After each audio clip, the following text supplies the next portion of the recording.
Here's your news for July 29th, 2020. And your headlines for today include: when did WWE decide to put WWE Raw Women's title on Sasha Banks, and why? Backstage drama leading up to Dolph Ziggler and Drew McIntyre's match. What really happened? AEW announcer caught using N-word in multiple videos. Vince McMahon isn't derailing Aleister Black's push, but his plans for Black's future are revealed. Seth Rollins posts photo of brutal aftermath following Dominik Mysterio's kendo stick shots on WWE Raw. WWE gives major update on Rey Mysterio. WWE stock no longer recommended due to declining ratings. Update on Charlotte Flair's surgery, her expected date of return. Nia Jax fined by WWE for inappropriate contact. Current wrestler and former WWE champion calls Vince McMahon a madman. Former WWE star slams Kairi Sane, and more. We are kicking off with news from Raw, as this week's show saw Sasha Banks become the new Raw Women's Champion with a controversial victory over Asuka. Banks' win was surprising to say the least, as she won via countout in a match where the title could change hands that way. But according to reports, that wasn't always the plan. During Wrestling Observer Radio, it was explained that WWE were very close to keeping the gold on the Empress. The report reads, originally, Asuka was supposed to defend the title at SummerSlam against whoever injured Kairi, and that was as of last Sunday night or Monday morning of the tapings when they tore all that up. It was previously reported that either Natalya, or more likely Shayna Baszler, were meant to face Asuka at SummerSlam for the title, but now those plans seem to be out the window. This week's Raw did see the Queen of Spades seemingly start her own feud with Nia Jax, but for now, it remains to be seen who will challenge the new Raw Women's Champion at SummerSlam. Speaking of plans changing, this week's show saw WWE Champion Drew McIntyre defeat Dolph Ziggler in a non-title Extreme Rules match, though originally, the title was meant to be on the line. We now know a bit more about what happened behind the scenes, as on Wrestling Observer Radio, Dave Meltzer said that the company wanted to film something between McIntyre and Orton, leading to their upcoming SummerSlam match. This plan was later nixed, as the company reportedly wanted the fans' interest in the Ziggler-McIntyre Championship match, but it's being reported that the company changed its mind again, and decided to focus on Orton, which led to the show-off's match no longer being for the gold. Instead, what fans eventually saw after all these changes was Orton open Raw by challenging Drew McIntyre at SummerSlam, and after the Scotsman defeated Ziggler in their non-title contest, Orton returned to assault the WWE Champion. It's a confusing time in WWE to say the least, with multiple changes like this becoming the new norm.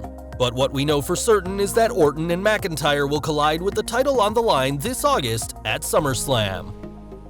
We've got news from All Elite Wrestling next, as AEW commentator Excalibur is in some hot water, with videos having recently resurfaced of him using the N-word.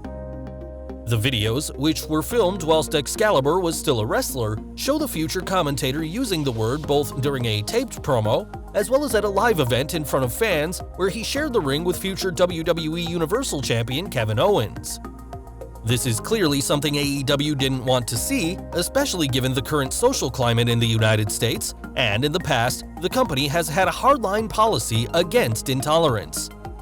It wasn't too long ago that Tony Khan banned both Hulk Hogan and his ex-wife Linda for the Hulkster's use of the N-word in 2015, whilst Sammy Guevara's only recently returned from sensitivity training following his comments against Sasha Banks.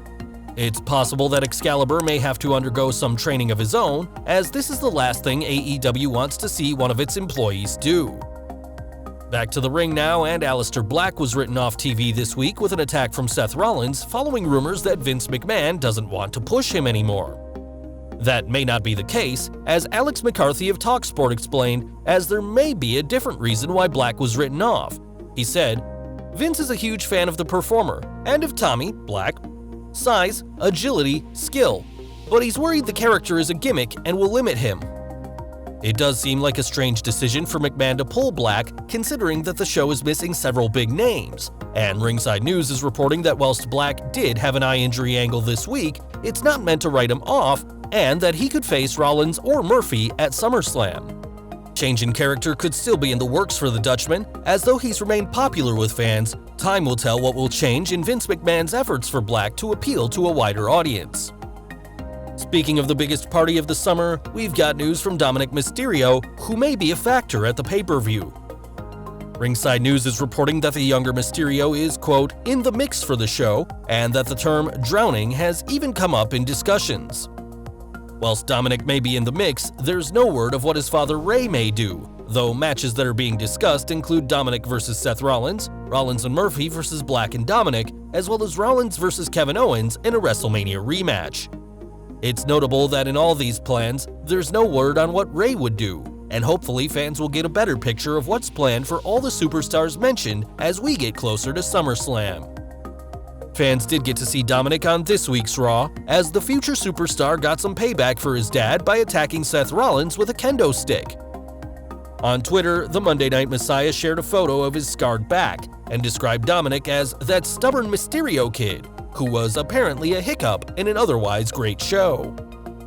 It's interesting that Rollins is focusing so much on Dominik, given that SummerSlam is just a few weeks away, and though we're yet to see the up-and-comer in a sanctioned match, we can see he sure knows how to swing a kendo stick. From one Mysterio to another now, as fans have been given an update on Rey Mysterio following his eye-for-an-eye loss at Extreme Rules. According to WWE Digital, Rey's eyesight is slowly improving, and his optic nerve is intact and back in its socket, though there's still no timeline for when Rey will be back in the ring. Hopefully it won't be too long before fans see the former world champion get his own brand of revenge on Seth Rollins, but until then, Dominik isn't faring too badly on his own. Now we all know that WWE has had a difficult year, and now it looks like the company's stock isn't the sure bet it once was. Recently, Lightshed ran a piece where they said they could no longer recommend purchasing WWE stock, instead giving the company a neutral rating. In the article, it was explained why WWE's shares aren't considered as good as they once were, saying, "Another recent ratings dive for Raw and SmackDown gives us trepidation, especially following the ousting of Paul Heyman, the head of Raw Creative. With so little fresh content, let alone sports or live content, we have been surprised WWE ratings have not improved." The article added that they're open to once again recommending WWE stock, but they'll need to see improvements in ratings and content first, and until then, Lightshed won't be promoting them, something they've done for years. We're focusing on Charlotte Flair next, and we've now got an update on the Queen of All Eras. The last time fans saw Flair, she was being attacked by Nia Jax on the June 22nd Raw, and now it's been reported that she went through surgery successfully last Saturday to fix up some pre-existing issues. Though Charlotte herself has said she planned to be back in time for SummerSlam, that may not be happening, as it's being reported that several media agents are considering her to be the next big crossover talent, following the likes of The Rock, Dave Bautista, and John Cena. It's also being noted that the 2020 Women's Royal Rumble winner has also been offered a few TV roles, and according to Ryan Satin, has been offered a scripted show from a huge network. As of right now, Flair's sole acting appearance is from 2017's Psych the Movie, and whilst the Queen's priority right now is returning to the ring, be too long until fans see her in other shows or even on the big screen. From one former Raw Women's Champion to another now, as Nia Jax has been fined an undisclosed amount for her actions this week. Following her 1-minute match with Shayna Baszler that resulted in a double countout, the Irresistible Force attacked multiple WWE officials, forcing the company to fine her. Of course, this entire thing is a teaser for a bigger match between the two down the line, and given the Red Brand's slumping ratings, time will tell just how long Vince McMahon will hold off on a singles contest between the two. We've got some sad news to report next, as Becky Mullen has died, aged 55. Older fans will remember Mullen as Sally the Farmer's Daughter from the original Glow series, and she passed away in California this week, after being diagnosed with stage 4 kidney, colon, and liver cancer in October 2019. We here at Slatrock would like to offer our deepest condolences to Becky's family, friends, and fans at this awful time. Back to the ring now, and whilst there was recently rumors of a new Nation of Domination stable on Raw, that won't be happening. Despite the company recently bringing back former Nation members including Mark Henry and Ron Simmons, the controversial idea is officially off the table according to Dave Meltzer. There was already some pushback within WWE about having a revival of the group, with some suggesting it was tone-deaf considering the current social climate in the US. Whilst MVP's Hurt Business won't be a new nation of domination, the group is doing pretty well for itself, with MVP the unofficial US champion and Shelton Benjamin the official 24/7 champion. And whilst the Gold Standard seem to be trying to recruit former champ R-Truth on this week's edition of Raw Talk, fans will have to wait and see whether the Hurt Business grows in numbers. Speaking of stables, we are looking at AEW next, as the team of Brandon Cutler and the Librarians have been given an official name. Now the group will be known as The Initiative, as confirmed with a brand new t-shirt, which Cutler didn't wait long in promoting on his Twitter account. We'll have to see what's in store for Cutler and the Librarians, as they seemed like an odd pairing at first, but perhaps The Initiative will show some initiative and be the company's next breakout stable. One person who is making the most of AEW is reigning world champion Jon Moxley, who spoke with Chris Jericho this week about his WWE tenure. On the Talk is Jericho podcast, Moxley described the differences between AEW and WWE and didn't hold back on his former employer, saying, "I'll tell you what pressure is. Pressure is having a 2-page script written by a 74-year-old madman that makes no sense to you, that's gonna make you look stupid.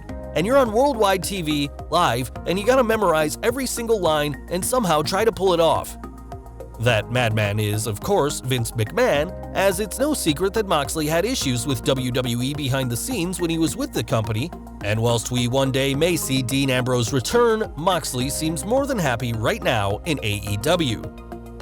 And we're ending tonight with news from Kairi Sane, who left WWE following a post-match beatdown this week, but her actions after the show have got some attention. After her last WWE appearance, Sane sent out a farewell tweet where she had a lot of people to thank, which greatly annoyed Bully Ray, who described sending a tweet just minutes after that attack as atrocious. The Hall of Famer added that wrestlers had absolutely no business thanking each other on social media, and whilst the locker room has seemingly had nothing but good things to say about the Kabuki Warrior, we can't help but think what the superstars have to say about Bully Ray right now. If you enjoyed this video, please subscribe to our channel and turn on all notifications so that you don't miss out on any updates we post on our channel. Please also check out our Top 10 video, Top 10 WWE Wrestlers Who Almost Died as a Result of a Wrestling Injury.